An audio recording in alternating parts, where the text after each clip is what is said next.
नमस्कार। चलिए आज एक बहुत ही प्राचीन और शक्तिशाली कथा की दुनिया में चलते हैं। मां शूलधारिणी की कथा। ये कहानी है दिव्य त्रिशूल की एक शानदार विजय की।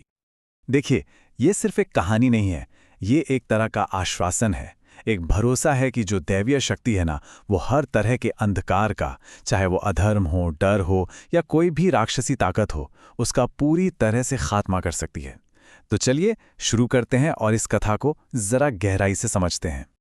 तो सबसे पहले इस कहानी की नायिका हैं कौन? मिलिए मां शूलधारिणी से।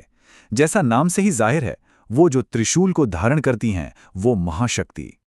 तो मां शूलधारिणी असल में है कौन? वो आदि शक्ति, मतलब जो सबसे पहली देवी हैं, उनका एक बहुत ही कह सकते हैं प्रखर योद्धा वाला रूप है। और उनका अवतार ही इसलिए होता है ताकि वो हर तरह की बुराई का नाश कर सकें। उनका सबसे बड़ा हथियार वो है शूल, यानी दिव्य त्रिशूल। इसी से वो हर पाप और हर संकट का अंत करती हैं। और उनका स्वरूप, जरा सोचिए कितना अनोखा है। एक तरफ तो उनमें जबरदस्त प्रचंडता है, सब कुछ खत्म कर देने वाली संहारक शक्ति, लेकिन ठीक उसी समय उनमें असीम करुणा भी है और धर्म की रक्षा का भाव भी। यही जो बैलेंस है ना, यही उन्हें सबसे अलग बनाता है।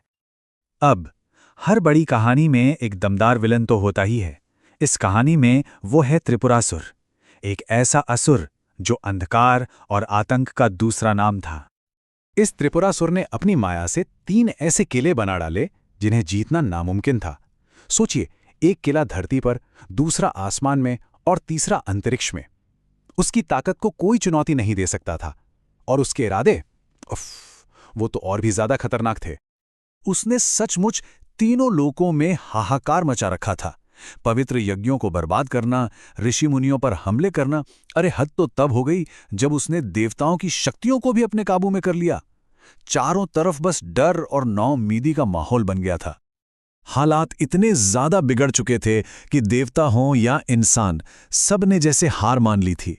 अब उम्मीद की बस एक ही किरण बची थी, देवी शक्ति, और सब ने उनके आगे पूरी तरह से सरेंडर कर दिया। और बस यहीं से कहानी एक जबरदस्त मोड़ लेती है। कहते हैं ना, जब सारी उम्मीदें खत्म हो जाती हैं, ठीक तभी देवी का दिव्य प्राकट्य होता है। तो आखिर ये हुआ कैसे? चलिए देखते हैं। हुआ यूं कि सारे देवता मदद मांगने मां पार्वती के पास पहुंचे। उनकी गुहार सुनकर मां गहरे ध्यान में चली गईं और उसी ध्यान से एक दिव्य अग्नि की रेखा पैदा हुई जो फिर 3 रोशनियों में बट गई।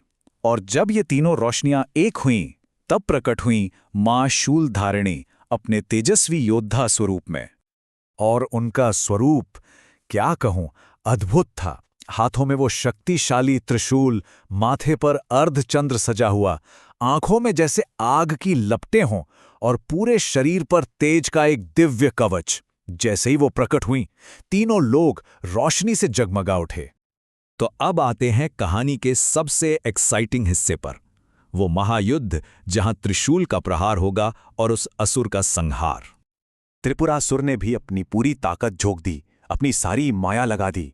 उसने ऐसी सेनाएं बना दी जो दिखती ही नहीं थी। आसमान से आग की बारिश होने लगी और पहाड़ जितने बड़े बड़े हथियार वो फेंक रहा था। वाकई बहुत ही भयानक मंजर था वो। लेकिन मां शूलधारिणी की शक्ति के आगे भला उसकी माया कहाँ टिकने वाली थी। देवी ने सिर्फ एक दिव्य गर्जना की, बस एक, और त्रिपुरासुर का सारा मायाजाल ताश के पत्तों की तरह पल भर में ढह गया। और इससे पता चलता है कि उनकी शक्ति कितनी सटीक और व्यवस्थित थी। उन्होंने एक एक करके उसके किलों को निशाना बनाया। पहला वार धरती के किले पर और वो पल में चकनाचूर हो गया। दूसरा वार आसमान के किले पर और वो आग की लपटों में गायब हो गया।